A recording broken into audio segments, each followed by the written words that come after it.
attention has been drawn to a particular directive whose intention is to create division and discord among Mount Kenya leaders and residents. The direct attacks on the former President Uhuru Kenyatta are not only unwarranted, but are unacceptable. It is notable that Ruto has not called on any other community to rise against each other, except the residents of Mount Kenya, where his regime precipitated an attack on the Kenyatta family farm, Northlands, and has led sustained and justified attacks on the former president, while calling on the leaders of Mount Kenya to rise against each other. To William Ruto, in Mount Kenya region, the leaders and the entire population must be kept at war with each other to distract them from focusing on and defending their interests. The profiling of Mount Kenya youth as Mungiki must be seen in this light. It is but an excuse to unleash state-sponsored execution of our youth, which as Kamwene we shall not allow.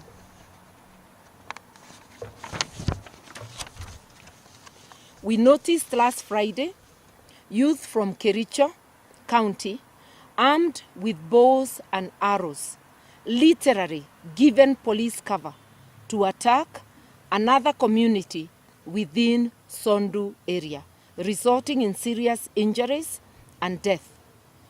To our knowledge, no arrests have been made for these heinous crimes.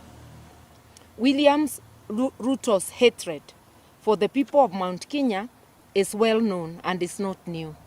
He is on record as saying that I know you have problems with the Kikuyus, but you don't have as big a problem with them as we do as Kalenjins.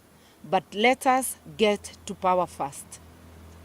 The directive to his UDA MPs from Mount Kenya region to mount a campaign against other leaders in the region is intentional and an execution of this infamous statement.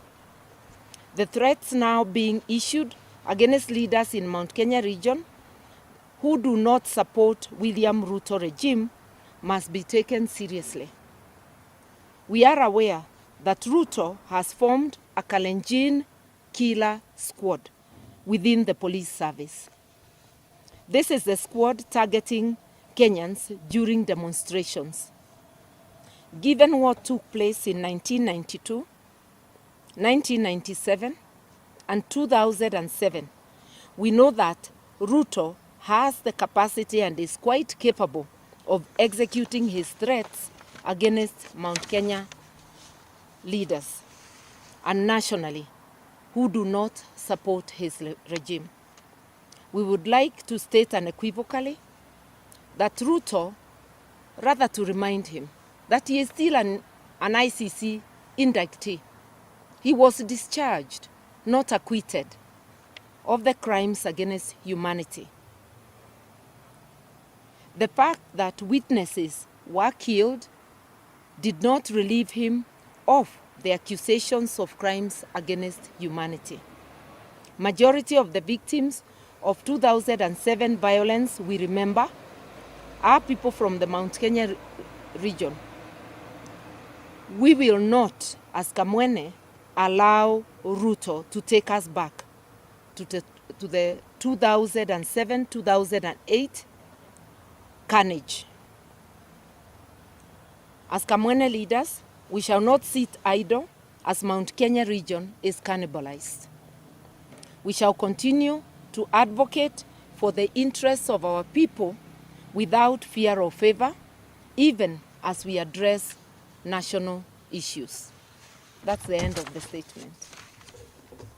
We are calling upon the residents of Mount Kenya not to be cowed, to come out in large numbers, and join other Kenyans in expressing their opposition to the punitive taxes and also their displeasure with other issues. No ngire hakirinde ta kiria kirega gukorwo ka mukunji kana irinde iria ikoragwo ithutha witu no ona wina mbeca cigana ungihota kuriha kirinde kia muthemba ucio.